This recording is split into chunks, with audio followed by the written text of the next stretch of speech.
Ben thought being a virgin was bad enough. Now he even had to die for it. It all started when he began his freshman year at New York University in the entering class of 2019.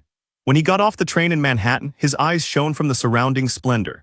In every direction there were skyscrapers, APers, luxury shops, and most importantly, beauties of every type imaginable. This is the beginning of my colorful student life, is what he thought to himself, right before a taxi drove over a puddle and soaked him in grimy street water. He became brown and putrid. That was just a little bad luck, it's nothing. Little did he know, but that would be the best part of his day.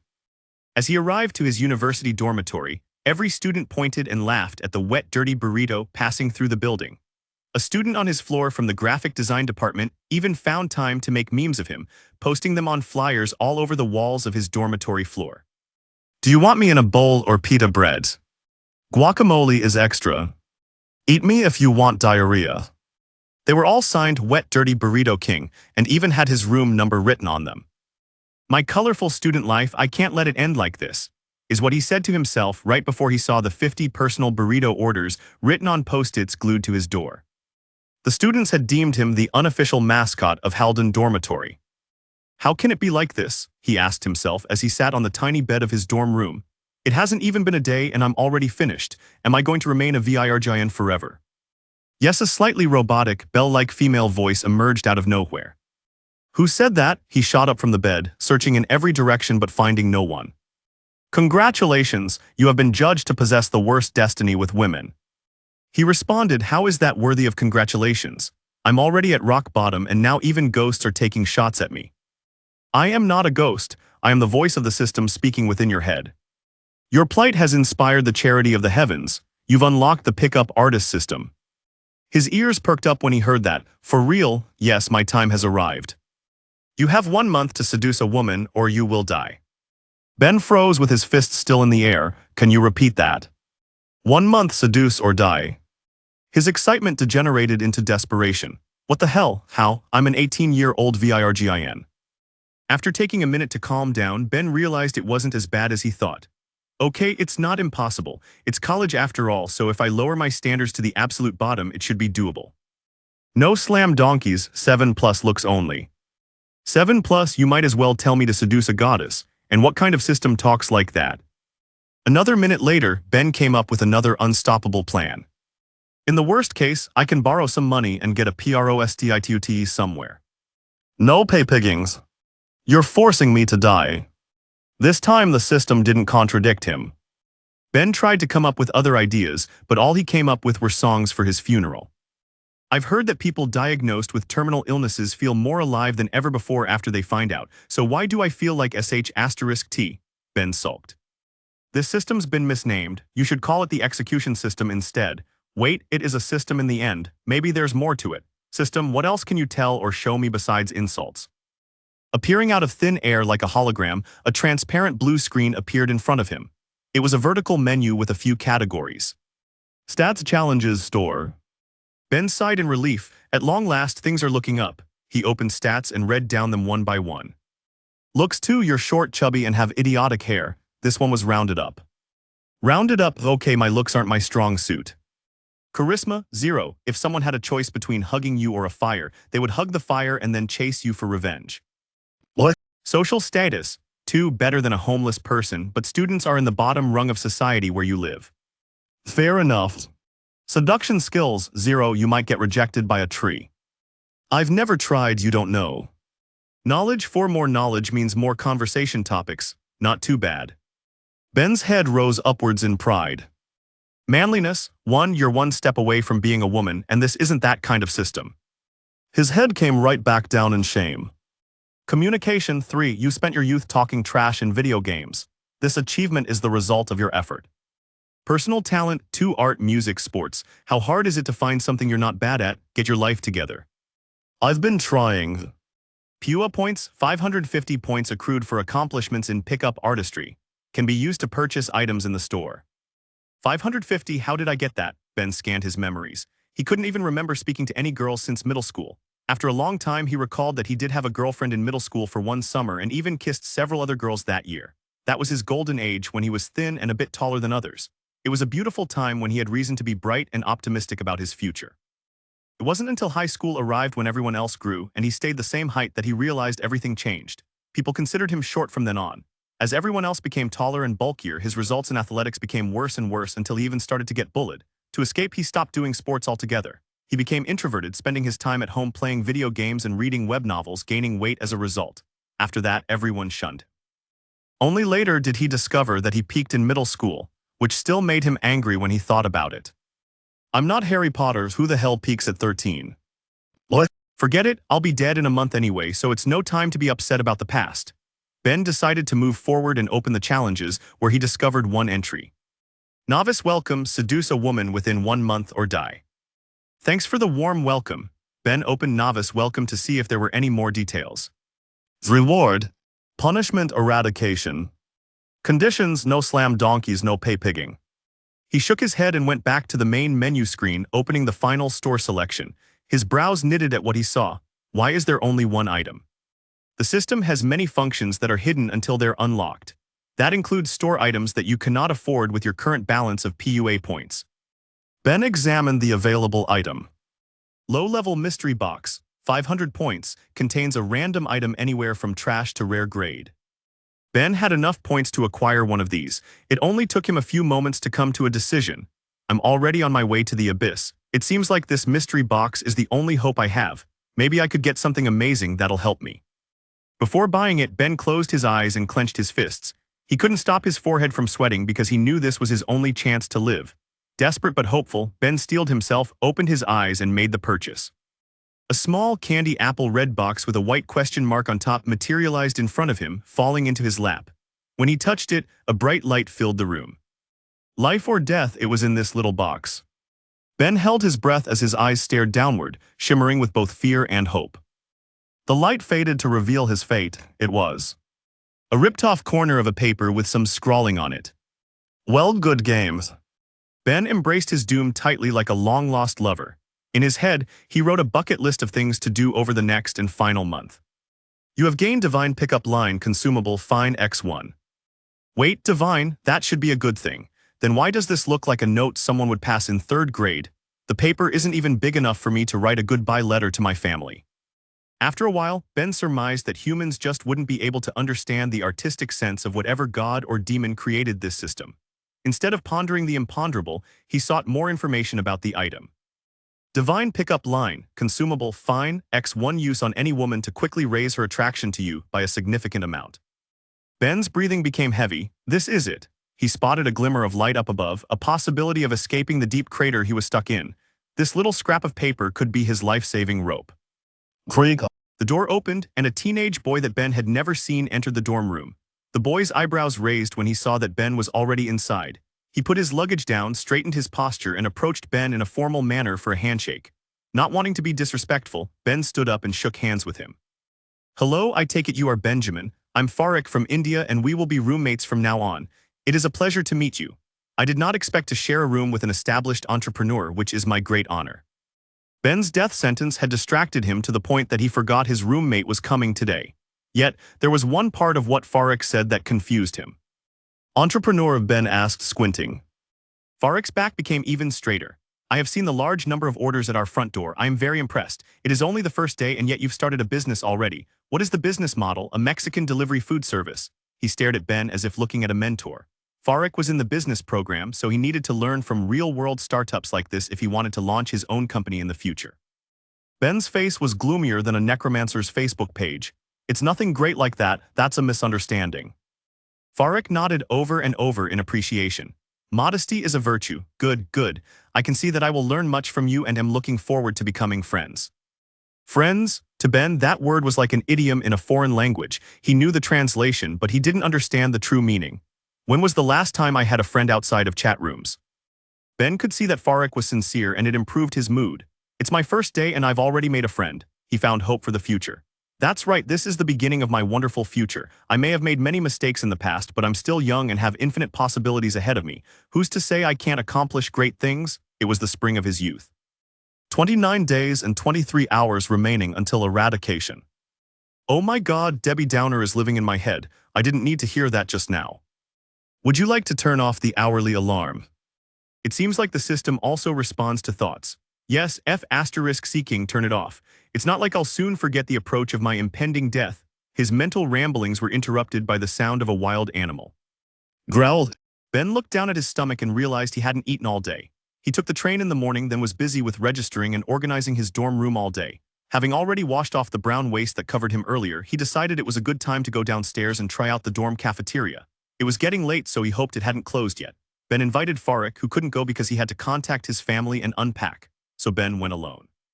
As Ben passed through the halls, his face brightened up a little because someone had taken down the meme posters of him. I guess there are good people in the world. He used the elevator to reach the ground floor and walked toward the cafeteria. As he passed the entrance, someone next to him yelled, "Hey, Burrito King."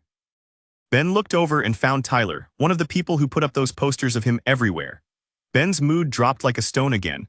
He thought he'd left his dark past of bullying behind, but it didn't even take a day for people to push him down, burying him in the same lightless hole. "You still taking orders?" Tyler and another student laughed in Ben's face as they got drinks from the vending machine. Ben wanted to stand up for himself, but he wasn't a fighter. He made his stand once when he was younger. That's when he learned how much crueler reality was than the movies. The only result of his bravery was a beating from a bully that put him in bed for 2 weeks. Since then, he always kept his head down, having understood that walking in shame was better than lying down in it. As Ben prepared to walk away, he caught a powerful scent of floral perfume exuding from behind him. When he turned around, it only took an instant, but what he saw mesmerized him. Standing there was a gorgeous girl. She had an exotic Mediterranean face like a femme fatale from a James Bond movie. Olive skin complemented her neck-length dark hair, which waved when she moved like ocean currents under dim moonlight. She was talking on the phone and hadn't noticed Ben drooling yet. Ben gulped. What a beauties. "Sneer, don't even dream about it, you scrub," Tyler said when he saw Ben gazing at the girl, lost in a trance. Ben clenched his fists, shivering. I can't even daydream in peace. With heavy breathing, he took out the consumable divine pickup line from his pocket and stared at it for a long time.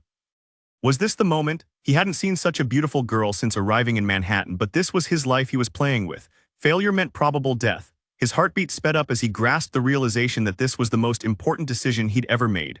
One chance, that's all he had. Should I use it now? "Stop staring, freak. You're a disgusting worm to girls like her," Tyler insulted Ben as he stepped forward to stand at Ben's side and smirked. "That's Penelope. You couldn't get her to talk to you to save your life, so stop looking before you embarrass yourself." Ben gritted his teeth. This girl was way out of his league, but why did bastards like this always have to rub it in his face? Ben was reaching his breaking point. He came all the way to New York City hoping to start a new life, only to be treated like trash and told he would die in 1 month if he didn't do the impossible. He couldn't take it anymore. "I couldn't get her to talk to me to save my life. Even if that was true before, things can change." He gripped the divine pickup line in his hand, feeling the dry paper rub against his skin. "Tyler's right about one thing, this is to save my life, screw it." Ben planned to wait for a perfect opportunity, to find a pretty girl somewhere to use the divine line on, but the system said it would work on any woman, so she might as well be a top beauty. He turned to Tyler. "You said I couldn't get her to even talk to me. Then watch." Tyler was taken aback by this outburst but soon sneered. This should be funny. Ben ignored him. When Penelope got off the phone call, he took a deep breath, squeezed the paper in his palm and walked into the flames. Annihilation or rebirth. "Gulp, excuse me, miss," he stuttered. Tyler and his buddy were already pointing at him and chuckling, getting ready to emasculate Ben once Penelope rejected him. They were certain that any moment now, he would be humiliated in front of the entire cafeteria. Penelope hadn't snubbed Ben right away, but it wasn't a good thing. It was only because she didn't hear him. She was still texting on her phone. "Miss," Ben spoke louder. "Ah," Penelope jumped back startled. She held her phone to her chest in a defensive posture as she glanced at Ben like he was about to assault her. Tyler was bent over now, laughing at Ben like he was a sideshow clown. This is not going well. Ben felt his heart leap up his throat. His hands were shaking as he raised the paper to his face and read from it. F***ck my life. He made a terrible miscalculation. The text was tiny, so he hadn't studied it in detail during the short time before Farik's entrance. Now he saw that it was complete gibberish. It didn't resemble English or any language he'd heard of. "What is this garbage?" He tried to read from it. "Druhin ut." Out of nowhere, Ben's pupils dilated and his body froze. What's happening? He could still think but couldn't move or control anything. He was a statue, or so he thought. Suddenly, Ben stretched his neck and took a step towards Penelope, but this wasn't the real Ben at all. His body moved on its own. "I've been possessed." The Ben in the cafeteria was walking, being controlled like a video game character. Ben viewed everything from his eyes as usual, but someone or something commanded his body. He felt his eyes relax and his lips stretch, forming a casual smile, an expression almost like confidence. "Miss, that's the textbook for macroeconomics, isn't it?" Ben pointed to a book under Penelope's arm. Penelope's eyes widened, glimmering in surprise. Ben was even more shocked. It wasn't because he somehow knew about the textbook, but because he was speaking a foreign language. The Ben watching from inside only spoke English. How was his body able to converse in another language so fluently? Even though the real Ben couldn't say a word of it himself, at this moment, he could still somehow understand everything, and also recognize that it was Greek. Tyler and his friend had their eyes bulge out. They couldn't believe this short fatty spoke a rare foreign language so well. After a slight surprise, Penelope responded in Greek, "It is." Ben shook his head and sighed, "Too bad. If you're taking that class, then you've missed a huge opportunity for the easiest perfect grade." Then he turned around and prepared to walk away. The real Ben went crazy. "What are you doing, bastard? Turn back around and woo her off her feet. You stole Daddy's body, so at least give me a good show." "Wait," Penelope shouted. Ben felt as his lips stretched wider into an expectant smile. He turned around. "What did you mean by that?" Penelope's attention was captured. "That book is last year's edition. There's a new edition with an extra section that had only been available to professors before questions and answers. The professors here use that section to create their exams. If you had it then, it would be like having the tests in advance." Penelope's eyebrows arched upwards. At the bookstore they said this was the latest edition though. "The new edition will be available in a few days as an online-only version at the publisher's website." Penelope's eyes shined. She became excited. Everyone knew how difficult the classes at this university were. Her English was only intermediate, so studying would be even harder for her. Having the tests beforehand would be a godsend. Still, there was a concern in the back of her mind. Isn't that cheating?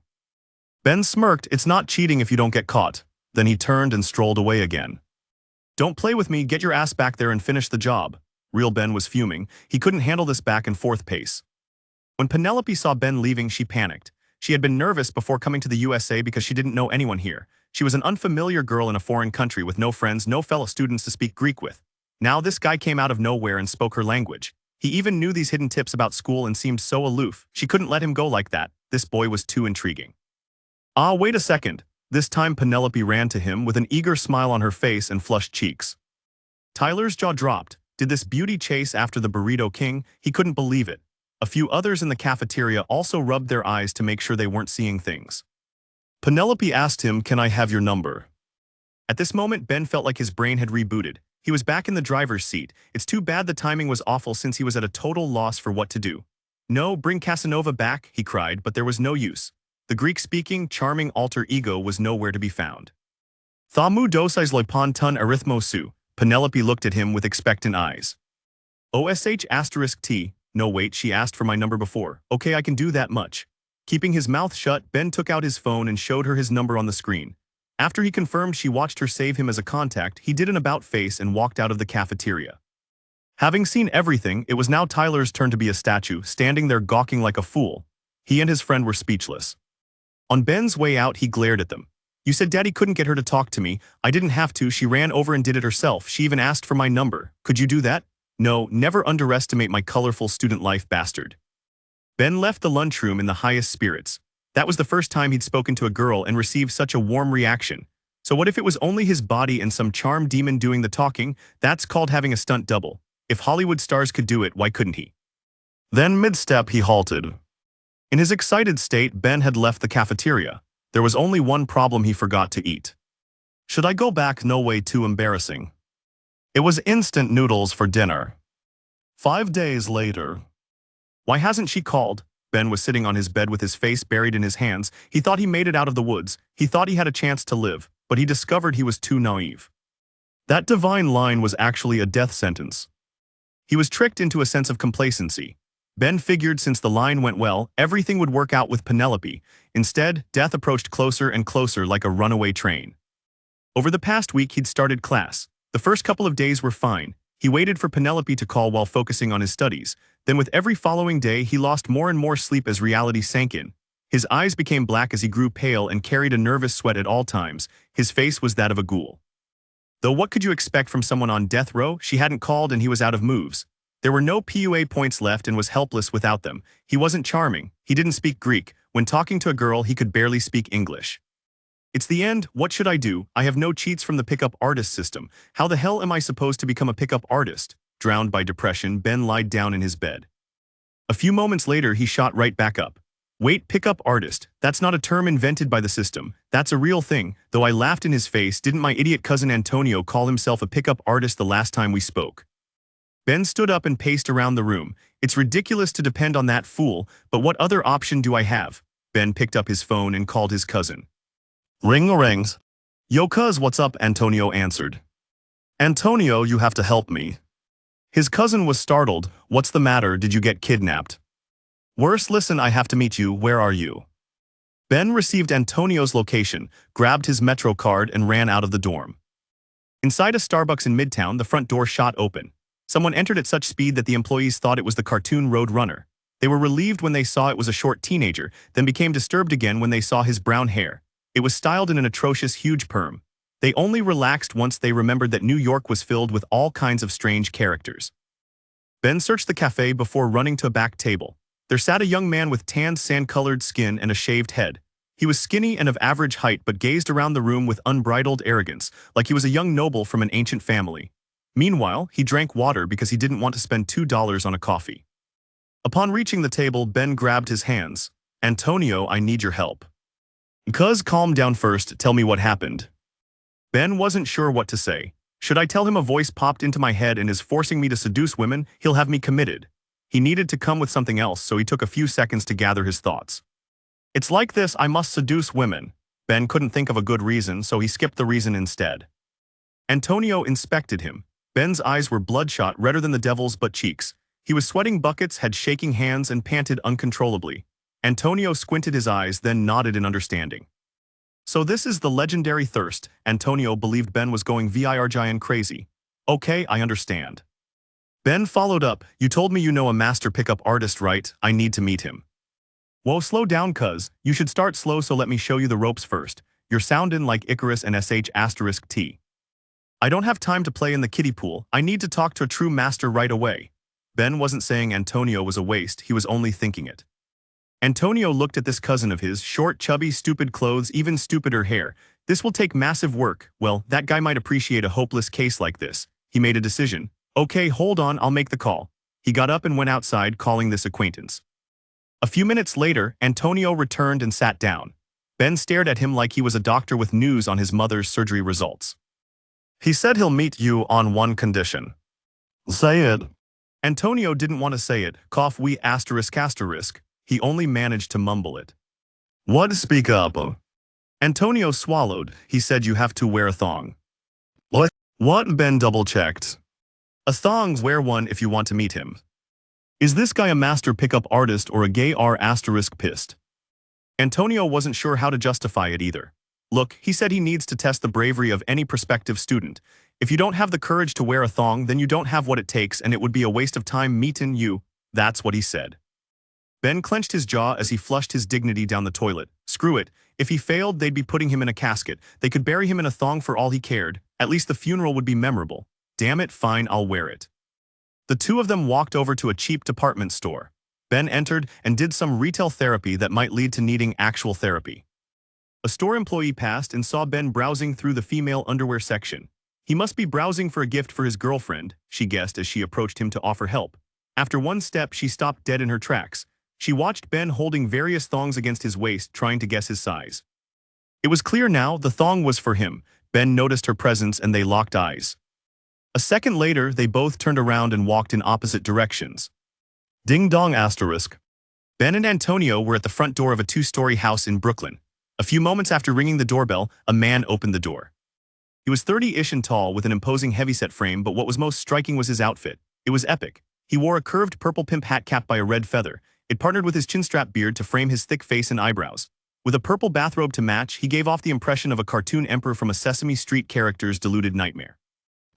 What have I got myself into? Ben wondered. What's the password? The man queried. Antonio and Ben glanced at each other in confusion. The big man took out his phone and played a song. I like it when the beat goes. Baby, make your booty go, oh. Baby, I know you want to show. That song. It was a thong song by Cisco. Ben's face turned green. He had to summon the strength of his ancestors to avoid walking away. He gritted his teeth in determination. Dead men didn't have the luxury to care about self-respect. Besides what self-respect, he was already wearing the damn thing. Ben pulled the top of his pants down a bit to flash the shiny fabric. The big man nodded as his eyes showed appreciation. You're qualified, come in. Because of a thong, am I qualified, am I really? Ben cursed this perverted bastard. As Ben and Antonio entered the house, a woman's shout came from above. Eugene, who is it? Shut up, Ma, I've got guests. What? Ben felt the thong's silky texture brushing against his legs as he walked. He made a decision. With this shame haunting his soul, if it still didn't work out, forget waiting a month, he would end it tonight. The three sat down on sofas in a baziamianti with fish tanks everywhere. Welcome to my underwater man cave, the large man said. Is that a man cave for fish? WTF. I suppose it is a cave technically because it's his mom's baziamianti. Ben felt like crying. This was his savior. I haven't introduced myself, they call me Beluga. Because you're a big guy, Ben asked. No, because beluga caviar is the rarest and most expensive, Beluga responded with a prideful expression. Yay, I'm not sure that's why they call you that though, Ben thought. At this moment, Beluga crossed his legs. By coincidence, Ben noticed he was also wearing a thong. What? An issue plagued Ben's mind. He forced me to wear one. Now having seen he's in a thong himself, should I feel better or worse? What? Ben shook his head. What's with the thong thing? You don't know, chicks like it. You've got to be open-minded and willing to take risks in this game. Ben wasn't sure if he was serious. I'm not sure about that. Regardless, in this case, I prefer my mind nice and closed. Beluga tried to make Ben feel welcome. Ben, right? Antonio has told me all about you. He asked me to invite you here to my home. Here we are. Look around you. I know it's hard to believe that you've been granted the opportunity in your life to run into a peak specimen like me. Well, I'm here to tell you it's real. One day this could be your future. Ben looked around at the dark dump filled with fish tanks. Death was starting to sound not that bad to Ben. Ben narrowed his eyes. I'm having trouble believing this guy. This is a master pickup artist. Let me test him first.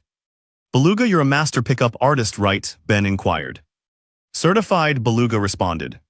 What? Ben didn't understand what that meant, but he continued. Then I have this problem with this girl. Ben told Beluga about the situation with Penelope. He needed to understand why she hadn't contacted him.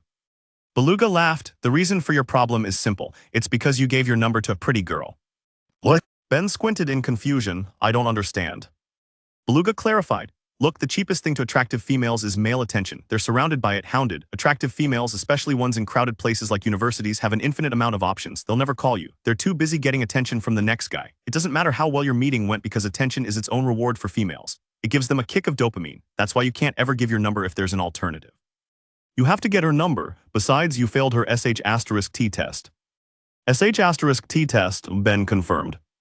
Beluga answered him. sh*T test is a female's way of finding out if you're qualified to date her. She wants to see if you have what it takes. Some tests they throw out consciously, some subconsciously. You'll know you failed one when she walks away. When that girl asked you for your number, that was a subtle sh*T test. She wanted to see if you knew enough to flip it and get her number. You showed you didn't. Beluga continued, you failed that test. As for how serious that mistake was, it depends on the test and the female. In this case, it wasn't fatal, but I doubt she'll be calling you. These new concepts intrigued Ben, so the tests are to see if you have what it takes. What does it take? Beluga laughed. You've got to push the right buttons. sh*T tests are only one part of the puzzle. What does it take? Knowledge of how females think, confidence, charm, experience, and more. To put it in one word, it takes game. Game? Ben recognized the word but didn't understand the meaning in this scenario.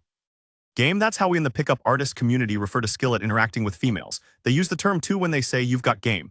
They know the truth. Some of them won't admit it though. The term game is meaningful. This dance between men and women, it's a lot like a game. In fact, if the only thing you changed was to view your exchanges with females as a game, you'd already be far ahead of most men.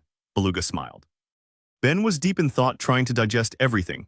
I suppose it shouldn't be hard. After all, I have a game-like pickup artist system in my head. Beluga then leaned in. He stared deep into Ben's eyes with a stern expression. Remember this, Benjamin. Beware of the sh*T tests. Always, I don't care if you've been married 40 years. Watch out for them even then. If not, they'll be the death of you. Beware. Ben swallowed. Beluga made them sound like ghosts or demons. Don't worry, I'm already afraid. Beluga calmed down. Good. With that out of the way, we can discuss the ultimate thing you came here to learn. Beluga stood up and looked at Ben. His tone became mysterious. Mastering the art of seduction. Beluga was giving Ben his first lecture. Benjamin, I'll tell you this. Mastering the art of seduction is a long pursuit, but it isn't as hard as you think to get started. Okay, lesson 1. Stand up and repeat after me. I'm the best looking and most charming man you've ever seen. Ben was hesitant but followed his instructions. I'm the best Lou. No, say it to me, Beluga interrupted. What? Ben tried again. You're the best looking and most charming man I've ever seen. Beluga looked into a mirror he had hanging on the wall to his side. I know, okay good, you've got potential. What? Ben leaned over to Antonio and whispered, some of the stuff he said was interesting, but is this guy serious? Or is he only fishing for compliments? Antonio replied with confidence, trust me, he's no joke. He's a legend in our community. His rep on the forums is top tier.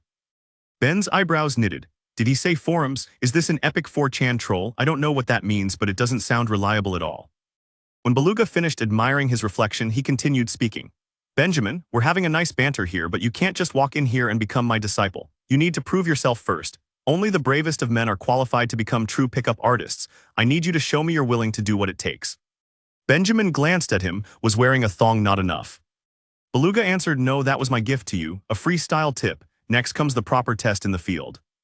Ben thought, keep your damn gifts next time. Is he going to make me wear the thong in public? Ben wasn't excited about this test but decided to see what Beluga proposed first. The three went to a public shopping mall nearby. Being midday, it was loaded with people. They were near the food court, which had many cafes and people sitting down eating. Ben looked around. There were many women in the vicinity. As people passed them, some would point at Beluga. It wasn't a surprise. He hadn't changed at all. He wore his purple pimp hat and bathrobe with pride. Ben wanted to run far away from him, but he was also wearing a thong underneath, so he wasn't holding the moral high ground either. Beluga put his hand on Ben's shoulder. Okay, here's what you'll do. You see that female sitting down, approach her and say this. He gave Ben his version of a divine line. Ben's eyes widened in shock. Are you serious? Beluga gazed into his eyes. I've never told a joke in my life. What? Ben gulped. He gazed at the woman Beluga told him to approach as his heart sped up and his hands became clammy. It wasn't the line that made him nervous. It was the idea of approaching a woman. You're worried, right? Afraid? Beluga asked. Ben hesitated but nodded. Beluga said, look, think of it this way. What's the worst that can happen? Say you open her and she rejects you. Then you'll be in the same place you are right now. Isn't that the worst case scenario? Why should you care about that? Why should that stop you?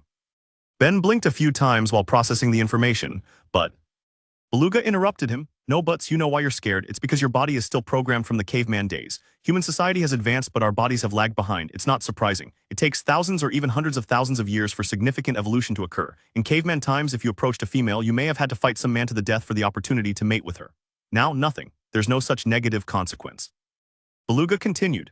We live in a country full of police where even fighting can get you sent to jail and sued.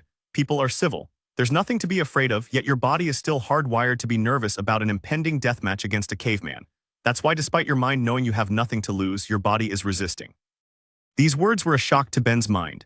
Is that true? Why am I so nervous? He stood there for a minute as he visualized what could happen if he approached the woman and failed. A while later, he realized there wasn't anything that bad. Most likely she would say no and that was it. He's right. Ben understood the truth and his nerves eased a little. He looked down and clenched his fists. So what if she rejected him? Hasn't he been getting rejected by everyone his entire life? Exhaled. When Ben looked up, his eyes changed. They were filled with determination. He took a deep breath, glanced at the woman, and walked towards her. Excuse me, miss. The woman was surprised an unknown teenager was speaking to her, but was cordial in her reply. Yes. Ben recalled the line Beluga gave him. He didn't know if it would work, but Antonio said Beluga was a legendary master. He chose to trust him for now. Still, his nerves were shaking and he had to calm himself down. You can do this. Remember, there's nothing to lose. What's the worst that can happen? She'll say no and you'll walk away. No big deal. The woman observed Ben. Here was a nice boy with an honest face. He seemed like a dependable student, the future of America. Wearing his sincere expression, Ben gazed at the woman. He radiated righteousness. With bright eyes and a clear heart, he told her his best line. I love your tits. What? Ben walked back to Beluga with a red palm print on his face. Ben wasn't feeling great, but Antonio and Beluga encouraged him. They said that in the beginning, it was normal to be rejected, even necessary. Ben thought about it. Whatever, it's only a palm print, it'll come off. Even the shame will wash off with time. He wasn't ready to quit. Beluga pointed out another woman and Ben decided he would try again. He approached her. Excuse me, miss. Oh, hello, yes. Ben considered how to improve. Beluga said I need to show more sincerity, right? Sincerity. He knew what to do. I want to marry your tits. Ben walked back to Beluga and Antonio, this time with coffee all over his face. Ben thought about the outcome. Beluga said improvement comes as you collect many approaches, adjusting your method by learning from better results. But was that a better or worse result? He pondered, is it better to get slapped or get coffee in the face? What? Ben weighed both sides of the argument. On one hand, the last woman was willing to waste the coffee she spent money on to express her hatred. On the other hand, there's a tiny chance she thought I looked thirsty. Ben felt it was important to look for small positives in bleak situations. Little by little, he was developing an optimistic outlook. So what if a psychologist would label it delusional? What do they know? They don't approach women. Their clients come to them. He approached more women using the previous lines or modifying them to try something different. Each time he'd return to Beluga with a new gift. After the last one, onion rings in his hair, Ben became frustrated. Damn, what use is this? There's no way I can get any good result from saying these things. Beluga snorted. Is that right? Check this. I'll use the same line I gave you and get a good result. Watch and learn. Beluga approached a woman and said the line. She frowned. Several seconds later, she got up and left. Beluga watched her walk away as he nodded to himself. Then he turned around and swaggered back to Ben and Antonio with a triumphant smile. Did you see that? Ben responded, yeah, she just walked away. Beluga's eyes glimmered, satisfied with Ben's answer. Good, you understand. What the F***ck do I understand? Ben was confused. Beluga saw Ben still hadn't grasped it, so he clarified. That was a good result. What? Beluga continued. Unlike you, she didn't hit me, she just walked away. That's charm, Beluga said with a raised chin. What? I think it's because you look like an insane person though. Ben had different ideas, he sighed. Whatever, I have nothing to lose, let's keep at it. Ben continued to approach women. After the 10th one, something happened. User has unlocked achievement system. Congratulations, you've unlocked the achievement. Newbie opener common, open 10 women. Distributing reward, PUA points plus 100. Challenge system unlocked. User will receive a new challenge every week. If a challenge is completed, the challenge for the following week will unlock early. Weekly challenge, it's a numbers game, open 100 women. Reward stat point random x1. Completion status 10-100. Ben started panting. Yes, he screamed in the middle of the mall. Beluga and Antonio glanced at him, wondering if he was having a breakdown. This is it, I found my way out. The system appeared again at last. Ben saw hope. He laughed off his outburst, reassuring Antonio and Beluga that he was only hit by a wave of motivation. Eager for more points, he wanted to approach more women. An even thirstier Ben was unleashed on the mall. With madness and excitement in his eyes, he fired openers at women like a machine gun. His speaking tone became faster and more energetic. He figured being more high energy might improve his outcomes. The women had a different perspective. A tweaker meth head was coming at them. After a while, Ben heard a sound he had prayed for in his dreams. Congratulations, you've unlocked the achievement. Shameless assault victim uncommon, get assaulted by 3 women in 1 day. Distributing reward, PUA points plus 200. Hot coffee dripped down Ben's face as he laughed like a crazy person. You can even receive points for that. Amazing. This was the path to becoming a masochist. 150 more points and I can buy another low-level mystery box. Ben was becoming addicted to this game, another helpless victim of microtransactions. All of a sudden, Ben heard another system sound and became even more ecstatic. Congratulations, you've unlocked the achievement. Fugitive of love, fine, get reported by 3 unknown women in 1 day for harassment. The smile on Ben's face froze. This is bad. Distributing reward, PUA points plus 500. Never mind, way to go Ben, history is told by the winners. To Ben, points were king, points were God. Ben was back in his dorm laughing like a crazy person. 800 points. He earned 800 points just from getting rejected. If it allowed him to live, he didn't mind getting rejected 1,000 times. Back at the mall, Beluga had commended Ben's efforts and they agreed to meet again next weekend. Antonio also said he would come. Still, time was running out for Ben to complete his system's death mission. Before meeting them, he needed to make the most of every day. He checked his completion status for his weekly challenge to open 100 women. Completion status 15-100. Still a long way to go. I can raise that myself during the week though. First things first, I should use these points. Ben opened the store and saw that, like before, only the low-level mystery box was available for 500. He didn't have a choice, so he bought one. A red box appeared in front of him. Without hesitation, he opened it, illuminating the room. When the light dissipated, a flat green card was lying in Ben's lap. He picked it up. Low-level stat growth multiplier, consumable, fine looks, X1. What's this do?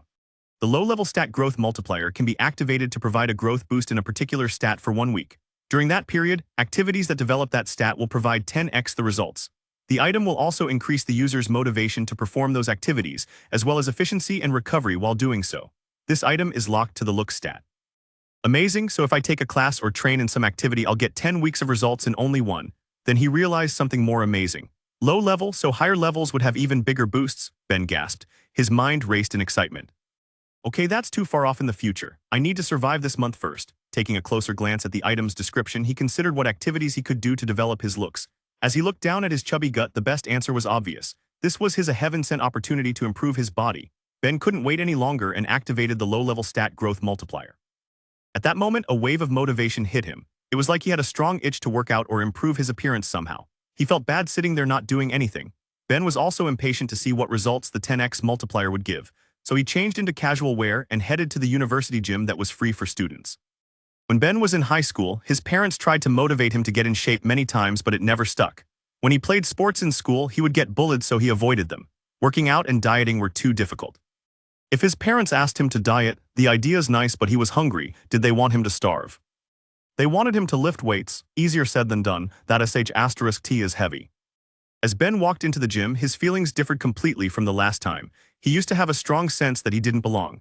Now, the powerful motivation from the stat growth multiplier overwhelmed him. He needed to make gains. He felt like a gym addict.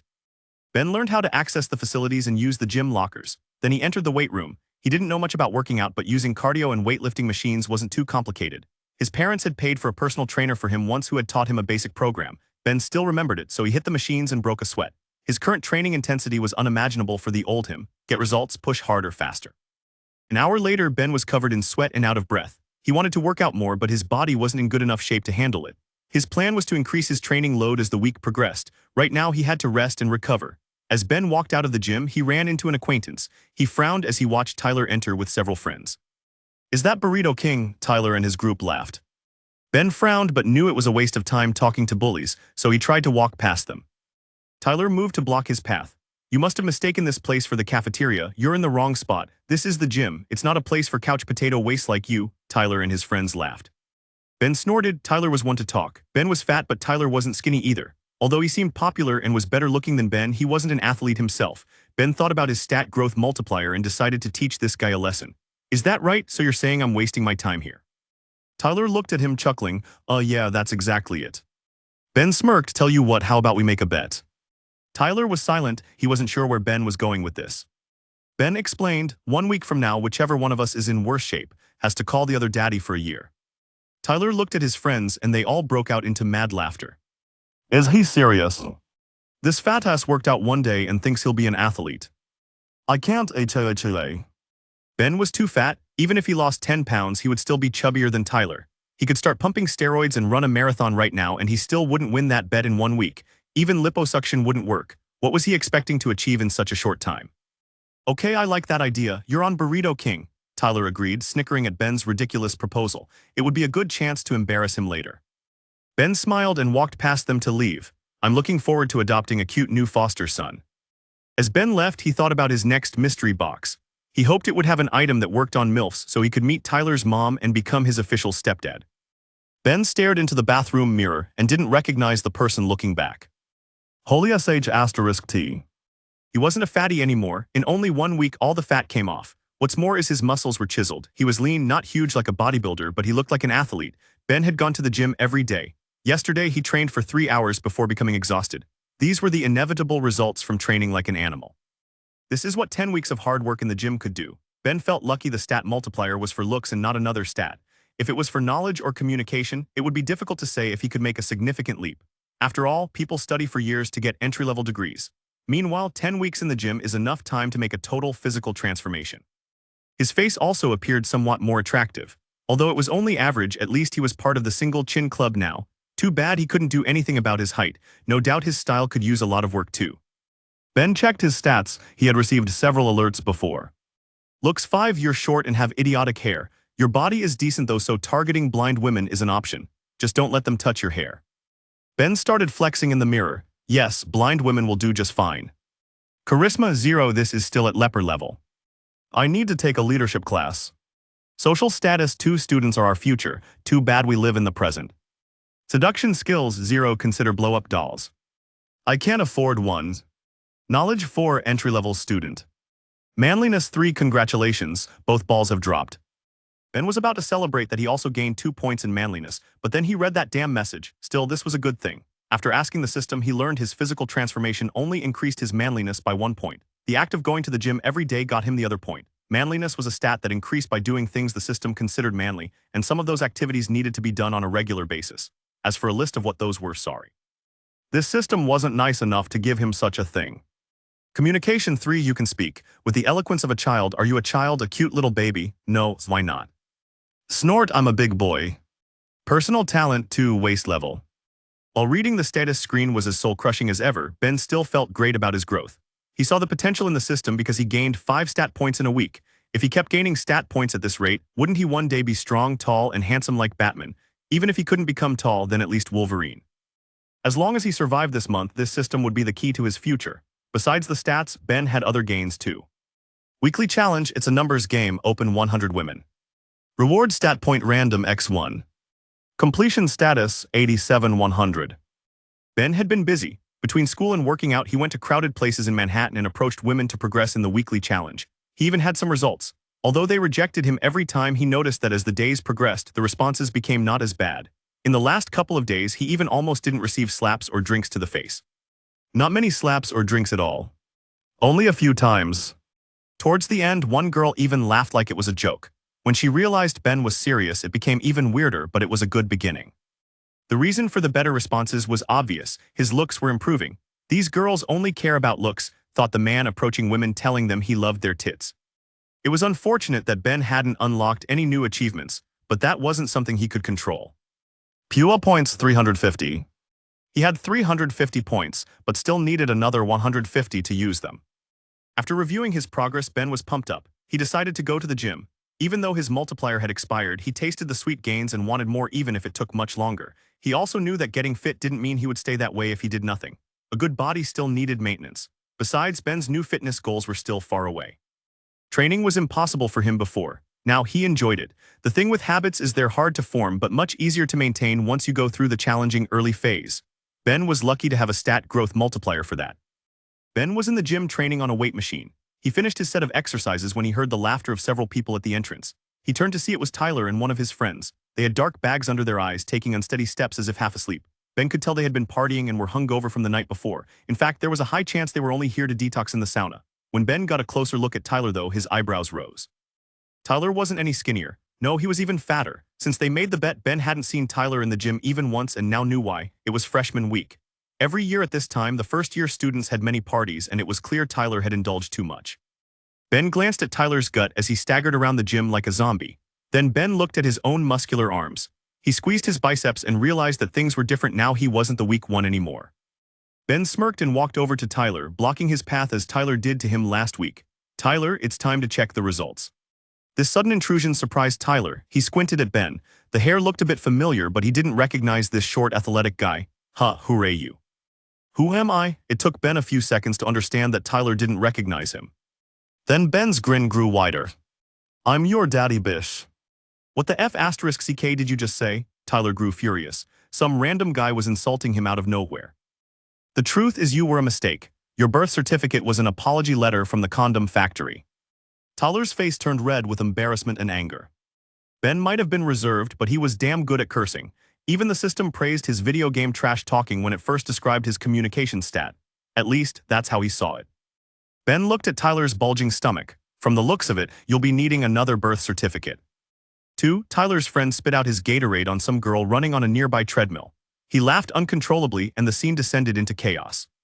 Tyler almost fumed from his ears. His arm shook as he pointed at Ben while searching for a comeback. Ben continued gazing at Tyler's midsection. Not pregnant, then you'll be needing a girth certificate. Bam! A guy broke into laughter while sprinting on a treadmill and got flung off. Most of the gym-goers nearby exploded into laughter, staring at Tyler. Tyler couldn't hold back anymore. He lunged at Ben and swung a haymaker. Despite Ben not having fought in many years, he found it too easy to dodge this fat, slow, hungover slob. He was already short, so he sidestepped it. Pulled by the momentum of his wild swing, Tyler stumbled forward until crashing headfirst into a rack of weights. One of the heavier weights fell onto his foot. Ben glanced at Tyler's friend who was still recovering from his laughter. He put his hands up in a nonchalant manner, showing no intention of joining the scuffle. It wasn't too surprising.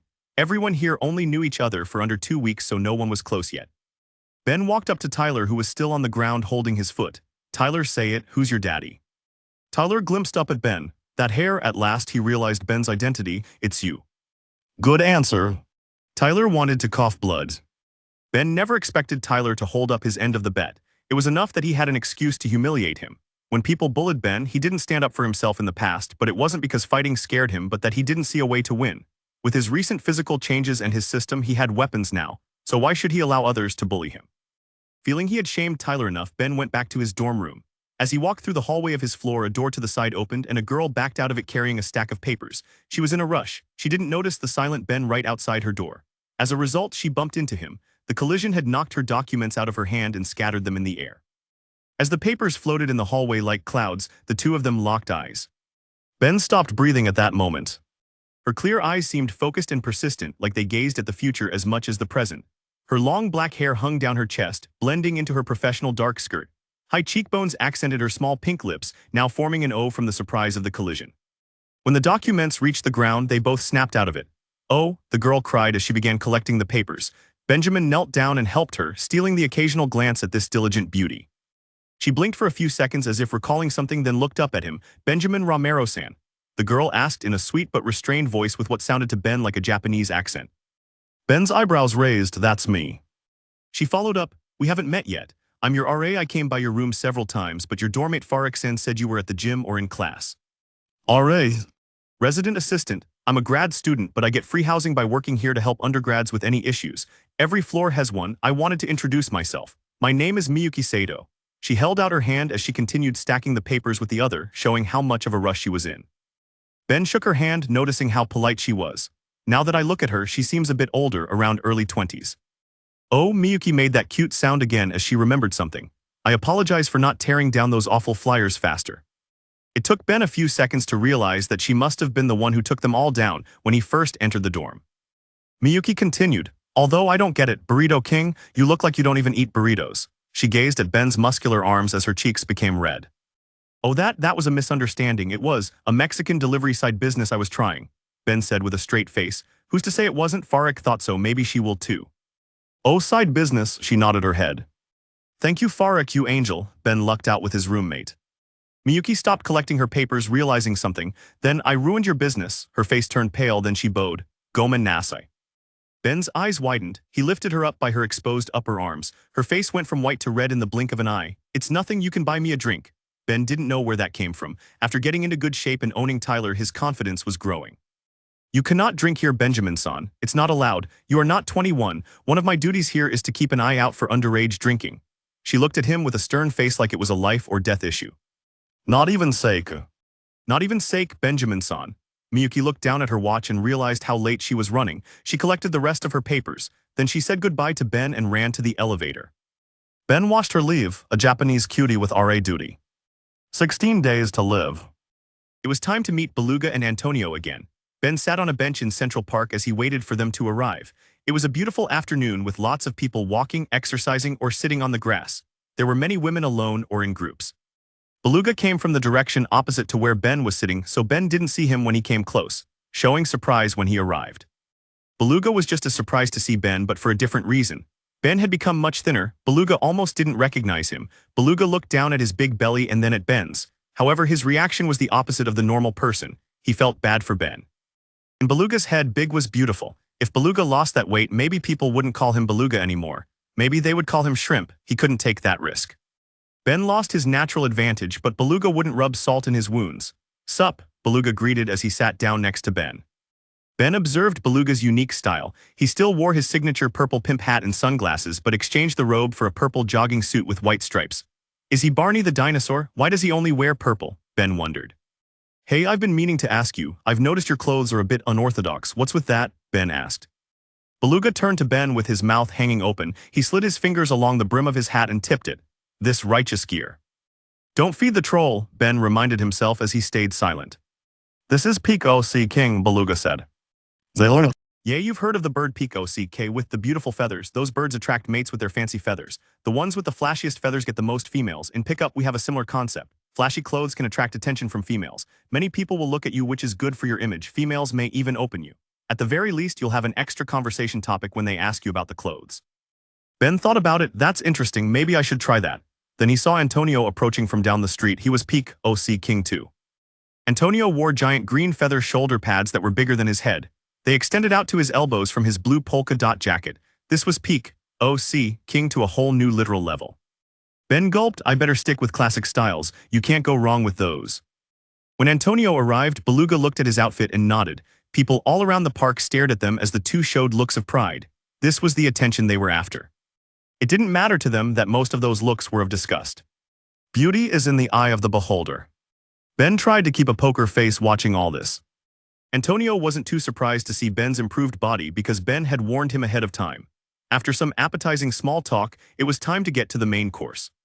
Beluga spoke to Ben. "All right, last week was only a warm-up. Those lines you used, that was just some crazy nonsense I told you to wipe out your fear of rejection. That's the first step. You need to be able to open a female in a calm manner without nervousness. Saying crazy things helps with that. Since you've already used such offensive lines, you should have an easier time using normal ones, right?" Ben's eyes widened in understanding. I guess it makes sense that commenting on their tits wouldn't be the best opening line. Ben learned something new every day. Beluga continued. The biggest factor in opening isn't what you say, but how you say it, also known as tone and body language. You have to be calm, confident, and obey certain rules. Once you're good enough, you can use almost any opener as long as it isn't offensive. A simple "how are you" can work as well as anything fancy. Ben listened in rapt attention. We'll get to the specifics later. For now, let's start with a simple example. Antonio, go open a two-set to show your cousin how it's done, Beluga stated. Two-set, Ben questioned. Set refers to a group. The number is how many people there are in it, Antonio answered. His eyes burned with anticipation. He looked around and spotted two girls sitting on a towel on the grass. Without hesitation, he approached them. Ben watched as Antonio opened these two complete strangers. He used some opener Ben couldn't hear, but it seemed to go very well. At first, the girls' faces showed surprise. Then after a few exchanges, they loosened up and even asked Antonio questions. A minute later, he was sitting down on their towel laughing with them. You see that? Beluga asked. Ben's jaw hung down. His cousin was always a nerd like him before. He didn't know his cousin had this in him. That was amazing. He walked up to two girls, total strangers, and now it's like he's part of their group. The girls were now patting Antonio's shoulder feathers, giggling about how soft they were. Things were going great. That's how you do it, watch and learn, Beluga said with a smile full of confidence in Antonio. Ben nodded. It seemed he could learn a lot from his cousin. Squawk. A loud bird call erupted through the park. Ben, along with everyone nearby, glanced in the direction of the noise. Ben saw Antonio flapping his arms like an eagle, laughing. Squawk, he cried as he made some kind of joke or impression. The two girls backed away with looks of terror. They picked up their things and ran away as fast as they could. Ben looked over to Beluga, whose confident smile was frozen on his face. Ben couldn't view his eyes, but he imagined they gave off an aura of wanting to die. After a long silence, Beluga said, he's still got a lot to work on after the opening part. Antonio sighed but shook it off and went back to Beluga and Ben. When he reached them, he showed a proud face to Ben and asked, you see that? Ben stared at him. I don't know what I saw. Beluga praised Antonio. That was pretty good. Things got a little weird at the end there, but people don't judge stories only by their endings, right? Nice job. Ben thought the ending is important though. If it sucks, people won't read the story. Then he realized a bizarre truth that didn't apply to most of the web novels he read, as long as they're over 100 chapters and didn't end on hiatus. Beluga looked at Ben. That's the power of peak OC King. Did you see how those females were playing with Antonio's feathers? It was a conversation topic. The peak OC King item also made him seem unique and interesting. Being attention-grabbing is important. All right, I'll show you another example myself. Beluga got up, scanning around like an eagle. He identified three cute girls on the grass at the bottom of the hill where he stood. He adjusted his hat until it was at the perfect angle. Then, with a smirk radiating confidence, he walked on the grass towards his target. Each step contained a supreme swagger. There was a rhythm to his movements, like a bass beat from a catchy funk song oozing flavor and flash. Each forward motion built his momentum until he became unstoppable. That's when Beluga's eyes popped out. He looked down. His legs were now behind him as his face approached the grass. He'd tripped over a rock. The funk song became death metal. Julia was having a wonderful afternoon. She hadn't seen her two girlfriends in months. They were catching up and having a wonderful picnic when she heard a scream and looked to her right. A giant purple bowling ball of doom was rolling towards them at horrifying speed. The three girls escaped like fleeing cattle. Strike. Beluga got up from the ground. He removed the bits of grass from his mouth and clothing as he looked around. Scattered sandwiches were strewn all over the beautiful picnic he had demolished. Shrugging, he picked up a sandwich and ate as he went back up the hill, resuming his swagger steps. The previous scene had stupefied Ben and Antonio. They stared with their jaws hanging down until Beluga made it back to their position. Beluga held his chin high. You see that? That's how you get attention. The females even left me homemade sandwiches to show their appreciation. What? Next, it was Ben's turn. This time, Beluga gave him a few normal lines. Ben also felt these lines had more potential. Eager, he got to work. Right away, he noticed a difference. Even though the women still rejected him, they were much more polite about it. At least his face was still dry and slap-free. What was growth? This was growth. Even the tiniest improvements are exciting when you start at the absolute bottom. A few times the responses were even lukewarm. Not cold like a slap in the face, not piping hot like coffee, lukewarm. Ben felt there was room to continue conversing. The problem was he had no idea what to say. As a result, those interactions ended with him stuttering or giving a blank stare. Ben returned to Beluga. What do I say after the opener? Beluga stroked his chinstrap beard. The early phase is all about building attraction. That should be your focus. Attraction, Ben asked. Beluga clarified, you need to attract a female before anything else. That's the first major hurdle. Only then would she be interested enough in you to consider something romantic. If a female isn't attracted, you'd be wasting your time because the best case scenario would be friendship. At the word friendship, Beluga and Antonio showed frightened faces. It was the dreaded friend zone. What types of things affect and increase attraction? Ben asked. Beluga answered, the obvious ones are the more universal things like appearance, social status, and charm. Then there are specific factors which some females may prefer over others, such as common hobbies, intelligence, how well-spoken you are, how manly you are, etc. The influence of the specific factors can vary depending on a female's type.